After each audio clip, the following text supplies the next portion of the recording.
Como decía Roberto, el motivo de este foro es mostrar frente al discurso oficial de la realidad de los países de América Latina, la realidad de un grupo de países que son aquellos agrupados bajo el nombre de socialismo del siglo XXI. Y el presidente Hurtado nos acaba de hacer una descripción de cuáles son los caracteres comunes de estos países. Y ahora nos toca a nosotros específicamente relatar lo que ocurre en algún grupo de países. Argentina no pertenece formalmente al socialismo del siglo XXI, que tiene una tremenda afinidad ideológica con ese movimiento. Por lo pronto, se apoya en un filósofo argentino que se llama Laclau, que ha sido el defensor del populismo, y cuya base esencial es que el gobierno es básicamente confrontación. Esa es una característica común de estos países, es decir, buscan la confrontación y nunca hay un respeto hacia las minorías para gobernar por consenso. El segundo punto que hace que Argentina sea un país enrolado ideológicamente del socialismo del siglo XXI es la afinidad y el apoyo permanente que el chavismo ha tenido por parte de la presidenta Cristina Kirchner. El tercer elemento importante es lo que es característico de estos países, una mala relación con Estados Unidos. Y acá hay que hacer una distinción. Una cosa es discrepar con Estados Unidos dentro de Occidente y una cosa es hacer como hacen estos países, discrepar con Estados Unidos desde fuera de Occidente. Las relaciones con Irán es una de las características propias del gobierno de Cristina Kirchner y ha declarado oficialmente que sus aliados estratégicos son Rusia y China. Y por último, para mostrar la característica de este gobierno es que tiene un aislamiento diplomático donde ningún presidente de un país importante ha visitado a Argentina durante los años de Cristina Kirchner. Pero sin embargo, Argentina no es un caso parecido al de los otros, tal como lo describió el presidente Hurtado. Por lo pronto en Argentina no hay exiliados, en Argentina funciona el Poder Judicial, en Argentina hay prensa independiente y en Argentina no hay ninguna posibilidad de reelección de Cristina Kirchner.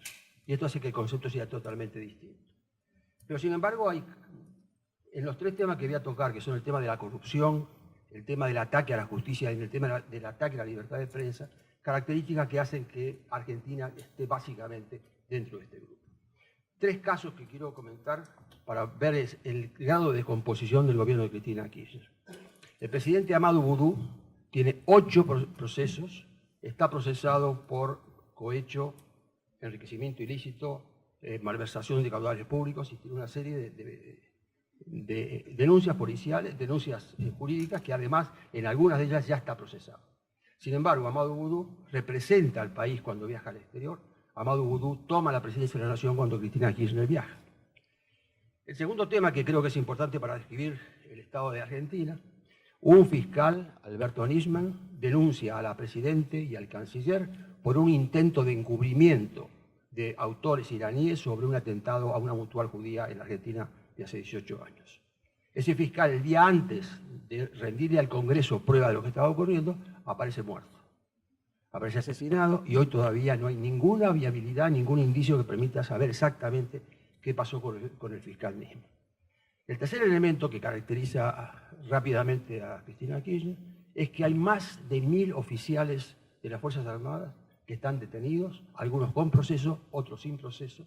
El 15% de los que originalmente están prisioneros desde ese momento han fallecido por condiciones precarias en que están tratados por la salud. Y sin embargo, los que eran guerrilleros en el momento que enfrentaban a las Fuerzas Armadas están hoy en el gobierno con cargos públicos. Para hablar del tema de Cristina Kirchner hay que aclarar lo siguiente.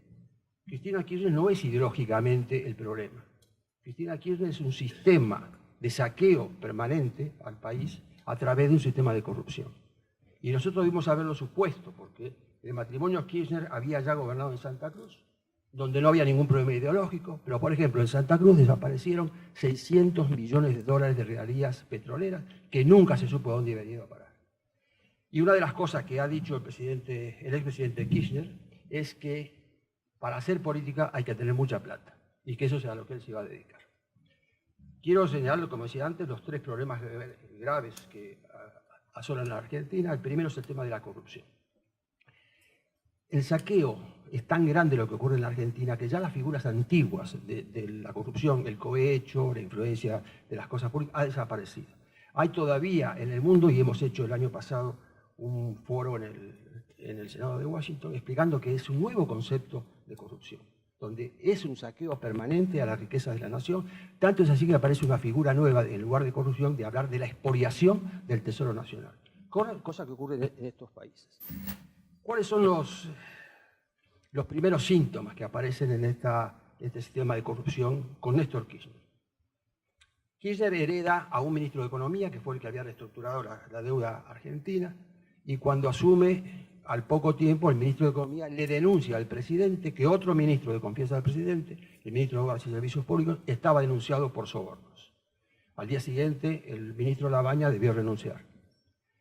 Ya en esa época, los embajadores de Estados Unidos, de Suecia y de Holanda le comunicaban al presidente que tenían dificultades sus empresas por el pedido de coimas o de soborno por parte de funcionarios. Nada ocurrió. El segundo caso, en orden histórico, es que una ministra de Economía que reemplaza al ministro Labaña, le encuentran en su despacho un dinero que nunca pudo explicar. Esa ministra acaba de ser condenada hace 2 días a prisión por el delito de haber tenido dinero que no podía explicar en su despacho. Hay un secretario de Transporte llamado Ricardo Jaime, que era el que manejaba los subsidios al transporte y a la energía por 20.000 millones de dólares, que tiene 18 procesos, de los cuales 2 ya está condenado, por enriquecimiento ilícito, por soborno y una cantidad de cosas siguientes. El otro elemento importante en ver la corrupción es el trabajo conjunto entre Argentina y Venezuela. El primer caso fue un funcionario venezolano que aterrizó en Argentina y la aduana le descubre de $900.000 en efectivo y según el funcionario que quiso desligarse eran para la campaña de Cristina Kirchner. Hace pocos días la revista Bella dijo que algunos exiliados venezolanos le habían manifestado que el dinero no era de Chávez, sino que era un arreglo que Chávez había hecho entre Argentina e Irán y que en consecuencia el dinero venía de era iraní para la campaña de la presidenta argentina. La efedrina es una sustancia que se usa para procesar drogas. En el año 2003, Argentina importó de esa efedrina 2.400 kilos. 4 años más tarde, importó 20.000 kilos sin ningún tipo de explicación. El que está a cargo de la oficina de la lucha contra la droga, depuesto por el presidente Kirchner, está hoy enjuiciado por contrabando de efedrina. Amado Vudú, como decía, tiene hoy 6 o 7 procesos, de los cuales los más graves son haber intentado quedarse con una imprenta mediante la exacción y la extorsión, que es la imprenta que imprime los billetes de Argentina. Y en consecuencia intentó quedarse con esa empresa, está a punto de ser condenado por una cantidad de violaciones con respecto a ese tema. El patrimonio de la Presidente. La Presidente, sin ningún tipo de tapujos, denuncia que su patrimonio crece anualmente un 30%. Cuando alguien objeta el problema, dice que en realidad tiene dinero colocado en el exterior por aproximadamente una cantidad de dólares y que ese dinero le rinde un 20% anual en dólares. Además, tiene una cadena hotelera en el lugar que ella dice que es su refugio para la vida, que es en el sur de la Argentina, y una cadena hotelera en la cual uno de los contratistas más importantes que tiene el Estado le alquila, las use o no las use, 1.000 habitaciones en noche por año, y no las usa pero las paga. Y eso aparece en el patrimonio de la Presidenta como una forma de incrementarlo. Cuando el fiscal acusa esta declaración jurada, se recurre a uno de los jueces que está afiliado con el kirchnerismo, y el juez en 48 horas decide que no hay ningún tipo de delito y que la declaración está bien hecha. Lo cual ha creado en la Argentina una nueva noción que frente al hecho de la cosa juzgada, el tema es tan grave que ha renacido una vieja idea de lo que se llama una sentencia irrita. Es decir, cuando la sentencia es tan absurdamente antijurídica, hay posibilidad de revisarla, y eso es lo que está planteando en este momento para revisar las cuentas de Cristina Kirchner una vez que se vaya. En este momento, el juez Bonadío tiene enjuiciada a la Presidenta y a su hijo por lavado de dinero, por poca transparencia en sus declaraciones de las empresas hoteleras, y está analizando en el resto del mundo cuáles son las cuentas ocultas que los testaferros de Cristina Kirchner podrían tener, como Lázaro Báez, etc. Y en los últimos días, que es una declaración, ha aparecido otra vez cuentas de Irán y en Irán y Estados Unidos depositadas, nadie sabe cuál es el origen, pero cuyos titulares en las cuentas son el hijo de la Presidenta, según se alega, y la ex embajadora y ex ministro de Defensa, Nilda Garré, ex embajadora en Venezuela. Quiero pasar ahora al ataque del Poder Judicial, porque lo que importa en estos casos es que, en el caso de Argentina especialmente, Cristina Kirchner no ha podido con el Poder Judicial ni ha podido con la prensa, lo cual señala la diferencia con los otros países que estamos analizando. ¿Qué es lo que ha ocurrido con el Poder Judicial?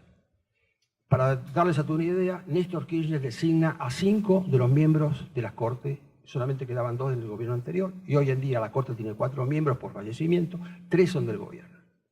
El kirchnerismo entre Néstor y Cristina ha designado al 40% de los jueces. Es decir, que son jueces designados por ellos que no pueden ser atribuidos de ninguna manera con una animadversión.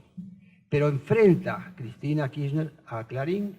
Cristina Kirchner intenta avasallar al diario opositor, como voy a analizar después, y la Corte le pone freno. La Corte le dice esto es inconstitucional y en consecuencia no le permite. Y ahí se produce el rompimiento de Cristina Kirchner con la justicia. Y a partir de ese momento, Cristina Kirchner denuncia ante cada fallo que les adverso que hay un partido judicial y que en consonancia con la prensa tiene una actitud destituyente de sacarla. Y el enfrentamiento es abierto. Y esto ha producido dentro de este enfrentamiento un grupo minoritario de jueces y fiscales adictos al kirchnerismo que se llama Justicia Legítima, entre las cuales está precisamente la Procuradora General. ¿Cómo llega al cargo esta Procuradora General?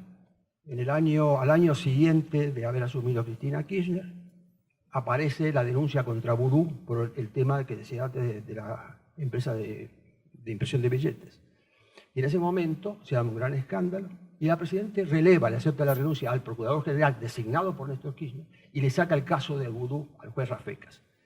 Otra vez aparece este tema y ahí es donde se produce un enfrentamiento total entre la justicia y Cristina Kirchner. Ese es el momento. Hoy en día, el peor problema que tiene Cristina Kirchner son las denuncias por corrupción. Y su gran problema es cómo manejarlas y el enfrentamiento con el Poder Judicial, especialmente para sacar a los jueces que están investigando a la familia de Cristina Kirchner y a sus testaferros como Cristóbal López y Lázaro Báez. Cristina Kirchner intenta el asalto a la Corte Suprema y propone una reforma en la cual la Corte Suprema, en lugar de ser designada como es designada hoy fuera de las mayorías, propone que sean elegidos popularmente, con lo cual se elimina el control de constitucionalidad sobre las mayorías. La Corte rechaza con todo el derecho esa reforma y otra vez se produce una brecha. Hoy el último asalto que provoca Cristina Kirchner es, dado que no puede con los jueces, ha producido una reforma total del procedimiento penal en la cual le quita a los jueces la capacidad de investigar y se la pasa a los fiscales. Pero lo que viene atrás de esto es que ella designa a los 16 nuevos fiscales que van a investigar en el futuro.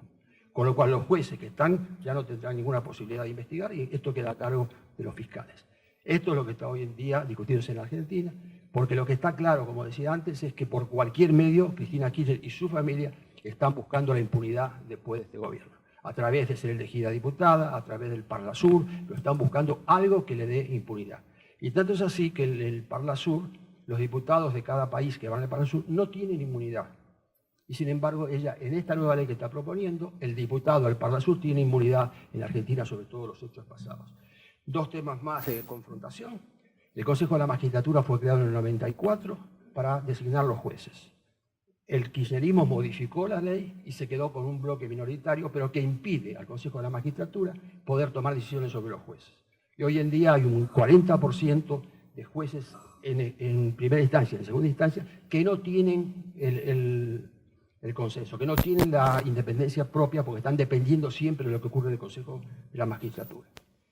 La otra cosa importante es el fiscal Campagnoli, hace poco tiempo inició una investigación contra el patrimonio de Cristina Kirchner por lavado y la Procuradora General, que depende del kirchnerismo, designada por él, lo quiso apartar y afortunadamente no lo consiguió.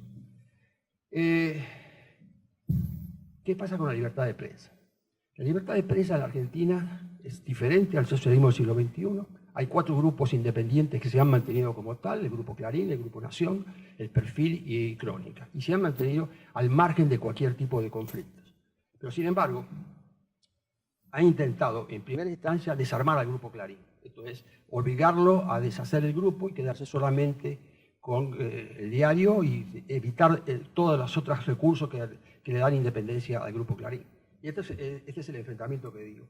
Y posiblemente esto haya servido para las bases siguientes de lo que ha querido hacer Cristina Kirchner, entre los cuales, por ejemplo, ha intentado expropiar a la empresa privada formada por los diarios que producen papel. Y ha intentado expropiar la empresa que se llama Papel Prensa para tener también el control del papel.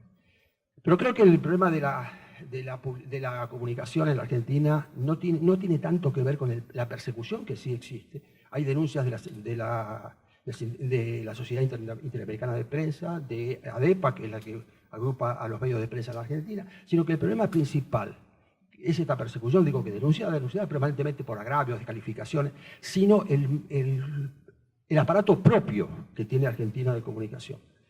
Ahí tienen ustedes un panorama del mapa de medios que tiene Cristina Kirchner en su poder.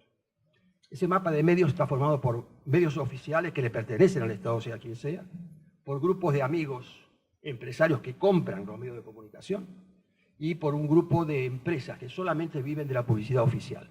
Después les voy a mostrar exactamente cómo ocurre eso de la publicidad oficial, pero les quiero dar un par de cifras.